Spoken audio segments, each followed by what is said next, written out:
সম্মানিত দর্শক মন্ডলী, আসসালামু আলাইকুম। আমি রয়েছি মিঠাপুকুর ইকো পার্কে একদম মাঝামাঝি স্থানে। এটা একটা পিকনিক স্পট। আজ থেকে 2-4 বছর আগে ব্যক্তিগতভাবে মানুষজন এই পিকনিকে আসতো, কিন্তু কয়েক বছর ধরে মানুষজন পিকনিকে না আসার কারণে এগুলো আসলে নষ্ট হয়ে যাচ্ছে, মরিচা পড়েছে। কিছু কিছু স্থানে এত বেশি জং ধরেছে যে এগুলো কিছুদিনের ভিতরে নষ্ট হয়ে যাওয়ার উপক্রম। আমি কথা বলেছি এখানকার স্থানীয় মানুষজনের সঙ্গে।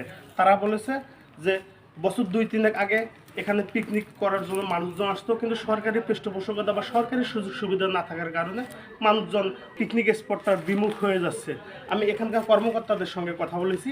তারা বলেছে আসলে সরকারি কোনো পৃষ্ঠপোষকতা এখানে করতেছে না, যা মানুষজন ব্যক্তিগতভাবে এসে এখানে পিকনিক করতেছে।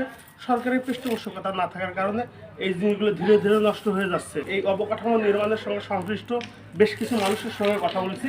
তারা আমাকে বলেছে যে এগুলো নির্মাণ করতে প্রায় 2 থেকে 3 কোটি টাকা খরচ হয়েছে। চোরদের কবল থেকে এগুলো রক্ষা করার জন্য সরকারি পৃষ্ঠপোষকতা খুব বেশি জরুরি।